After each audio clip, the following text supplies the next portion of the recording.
Haleluya, puji Tuhan, Bapak Ibu Saudara yang dikasihi oleh Tuhan. Mari kita siapkan hati kita untuk menerima kebenaran firman Tuhan di malam hari ini. Sebelum kita menerima kebenaran firman Tuhan, mari kita sama-sama tundukkan kepala, kita berdoa. Bapa yang baik, kami bersyukur di malam hari ini buat kasih setia Tuhan, pemeliharaan Tuhan yang tak pernah habis kami boleh rasakan dalam hidup kami ini Tuhan. Di malam hari ini kami mau bersekutu menikmati kebenaran firman-Mu Bapa. Biarlah setiap firman-Mu ini boleh menjadi kekuatan kami. Biarlah setiap firman-Mu ini boleh menjadi pedoman kami. Dalam kami boleh menjadi hari-hari kami Tuhan. Terima kasih Bapa, terima kasih, berfirmanlah kepada kami. Kami mau siapkan hati kami yang paling baik untuk Engkau taburi dengan firman-Mu Bapa. Terima kasih, kami sambut kebenaran firman-Mu di dalam nama Tuhan Yesus Kristus. Haleluya, amin. Puji nama Tuhan, Bapak Ibu Saudara yang dikasihi oleh Tuhan. Kebenaran firman Tuhan di malam hari ini saya ambil di dalam kitab 1 Korintus pasalnya yang ke-10 ayat 1 sampai ayat yang ke-5. 1 Korintus pasal yang ke-10 ayat 1 sampai ayat yang ke-5. Saya akan bacakan dengan judul perikop Israel sebagai suatu peringatan.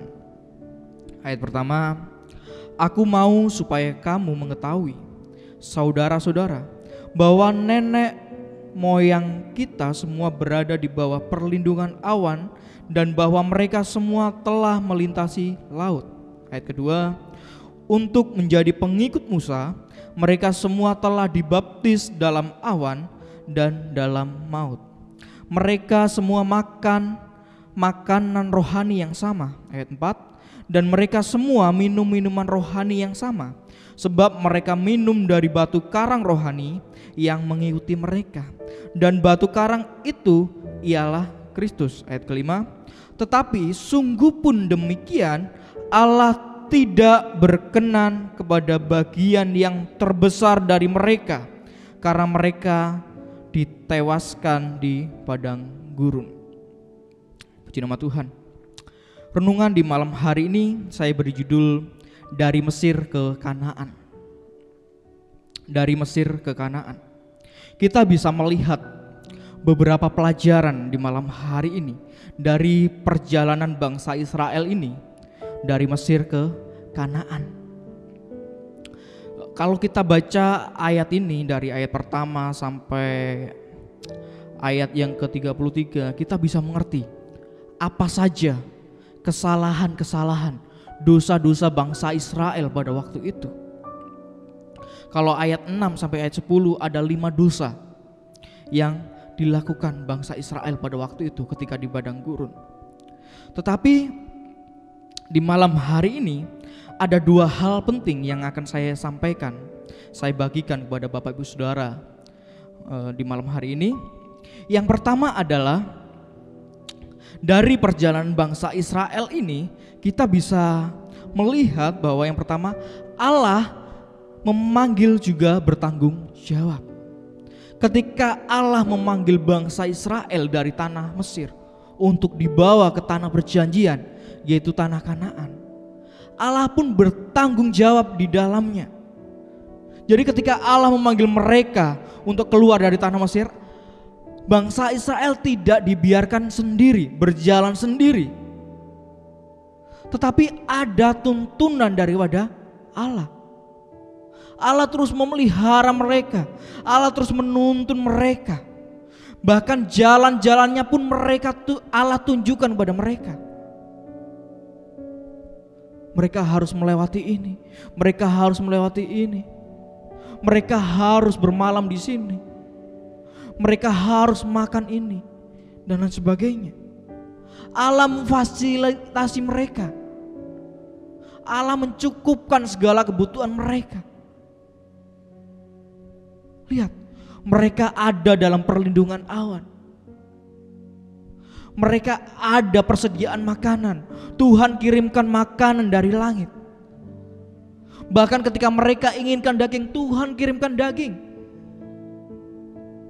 Bahkan kalau kita baca ayat yang keempat, ada batu karang yang mengikuti mereka. Jadi batu karang yang dipecahkan Musa itu itu mengikuti mereka. Jadi persediaan air itu tidak pernah habis. Nih, kita lihat tanggung jawab Allah ketika Allah panggil bangsa Israel. Kita yang ada di malam hari ini adalah Israel secara rohani. Ketika Allah panggil kita sebagai umatnya, mungkin kita dulu dari kegelapan, Tuhan panggil dalam terang. Mungkin kita dulu tidak mengenal Allah, kita belum percaya kepada Yesus. Tetapi kita sekarang sudah percaya kepada Yesus karena panggilan Allah itu. Ingat ini, Tuhan tidak akan pernah biarkan kita. Tuhan akan bertanggung jawab atas setiap kehidupan kita. Setiap hidup kita Tuhan akan bertanggung jawab. Tuhan tidak akan biarkan. Seburuk apapun masa lalu kita, sekelam apapun masa lalu kita, mungkin kita hidup dalam lumpur-lumpur dosa. Ketika kita meresponi panggilan Allah, Allah panggil kita terus kita meresponi, lihat, Allah akan bertanggung jawab atas hidup kita. Kita lihat ini contoh bangsa Israel ini, bagaimana pemeliharaan Tuhan nyata bagi bangsa Israel ini.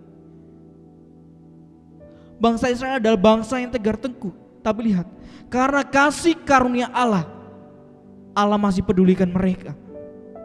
Seberapa banyak dosa mereka yang berbuat, lihat, Allah masih mempedulikan mereka. Meskipun nanti di belakang ada hukuman yang diberikan pada bangsa Israel. Ini hal yang pertama yang ingin saya sampaikan.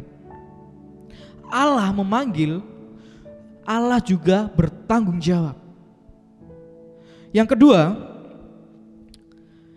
kedua yang saya sampaikan di malam hari ini, yaitu kedekatan mereka dengan Tuhan tidak mendapat perkenanan Tuhan. Kita lihat di sini. Kita lihat cerita pada waktu itu. Kita bisa baca di dalam Keluaran lebih detailnya lagi. Bagaimana Tuhan itu ada bersama-sama dengan mereka. Tuhan ada bersama-sama dengan mereka. Tuhan perhatikan setiap langkah mereka.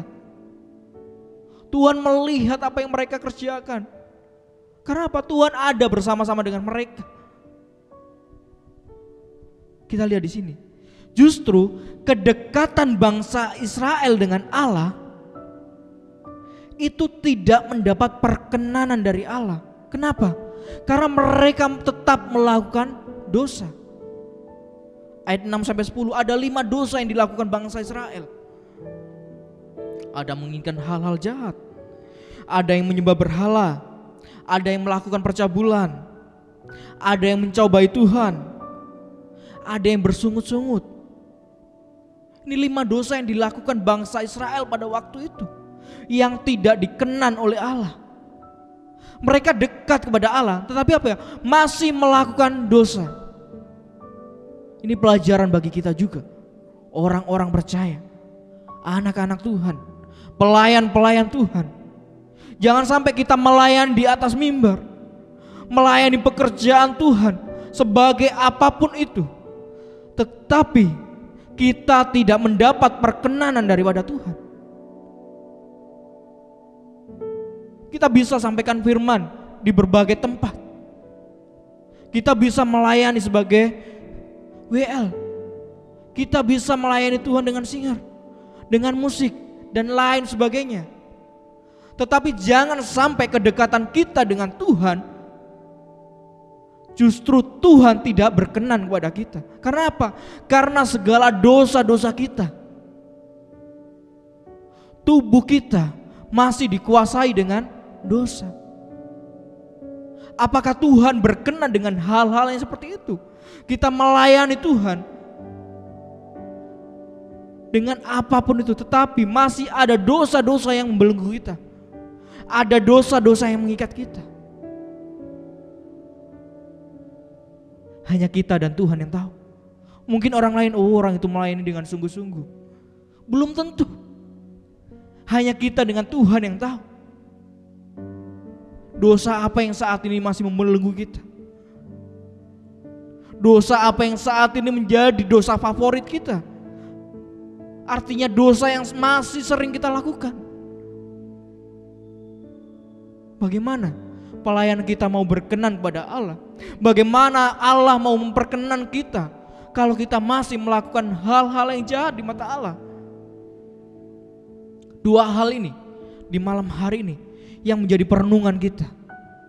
Yang pertama tadi, ketika Allah memanggil kita sebagai umatnya, lihat, Allah juga akan bertanggung jawab atas hidup kita. Pegang janji Tuhan ini. Tuhan tidak pernah ingkar janji. Setiap apa yang keluar dari mulutnya, Tuhan pasti akan genapi. Yang kedua, tadi kedekatan mereka dengan Tuhan tidak mendapat perkenanan Tuhan. Lihat, kedekatan bangsa Israel ini dengan Tuhan, mereka justru tidak mendapat perkenanan daripada Tuhan. Ini juga menjadi pelajaran bagi kita di malam hari ini. Jangan sampai kita melayani. Justru Tuhan muak kepada kita. Justru Tuhan tidak berkenan kepada kita. Mari sama-sama koreksi diri kita. Orang lain tidak akan tahu apa yang kita berbuat. Apakah kita melayani dengan kesungguhan hati. Hanya kita dengan Tuhan yang tahu. Bapak Ibu Gembala pun tidak tahu. Mungkin teman terdekat kita tidak tahu. Tetapi ingat, mata Tuhan melihat sampai kedalaman hati kita. Tuhan tahu. Maka dari itu, inilah, biarlah firman Tuhan di malam hari ini boleh menjadi perenungan kita. Boleh terus menguatkan kita. Semakin hari semakin setia dalam melayani. Melayani dengan kekudusan. Melayani dengan kesungguhan hati. Melayani dengan motivasi yang benar. Melayani dengan kasih. Puji nama Tuhan. Israel sebagai suatu peringatan bagi kita di malam hari ini. Puji nama Tuhan. Mari kita sama-sama akan akhiri renungan singkat di malam hari ini. Mari kita berdoa. Bapa yang baik, berterima kasih di malam hari ini buat kebenaran firman-Mu yang boleh datang kepada kami Tuhan. Mengingatkan kepada kami Tuhan bahwa Engkau adalah Allah yang bertanggung jawab atas setiap kehidupan kami Tuhan. Kami percaya janji-Mu ya dan amin bagi kami Tuhan. Terima kasih buat semuanya Tuhan. Terima kasih buat panggilan-Mu Tuhan. Kami sangat bangga menjadi umat-umat kepunyaan-Mu Tuhan. Terima kasih Tuhan, terima kasih Yesus. Biarlah hidup kami semakin hari boleh semakin menyenangkan hati-Mu Tuhan. Hidup kami boleh berkenan di hadapan-Mu Tuhan. Terima kasih Tuhan, terima kasih Yesus. Di malam hari ini kami berdoa buat bangsa dan negara kami Tuhan. Tuhan yang tolong campur tangan buat bangsa dan negara kami Tuhan. Tuhan pulihkan bangsa dan negara kami ini Tuhan. Bahkan pemerintahan yang ada kami serahkan dalam tangan-Mu. Tuhan yang tolong, Tuhan yang campur tangan buat mereka semuanya Bapa. Kami berdoa buat jemaat-Mu yang ada di Efrata Tuhan. Tuhan memberkati mereka semuanya Bapa. Baik usaha pekerjaan mata pencarian mereka Tuhan. Kesehatan kekuatan mereka Tuhan. Tuhan yang tolong mereka Tuhan. Bahkan segala pergumulan, segala masalah mereka Tuhan yang campur tangan. Tuhan yang bukakan jalan bagi mereka Tuhan. Terima kasih Bapa, terima kasih Yesus. Ini yang menjadi seruan doa kami di malam hari ini. Kami akhiri renungan singkat di malam hari ini. Di dalam nama Tuhan Yesus Kristus. Haleluya. Amin.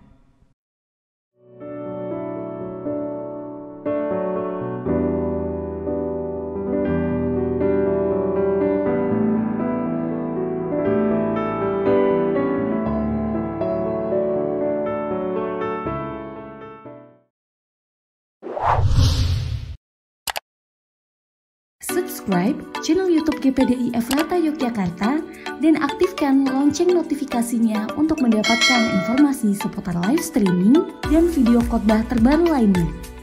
Tombol subscribe berada di kanan atas channel kami dan jangan lupa klik tombol loncengnya. Tuhan Yesus memberkati.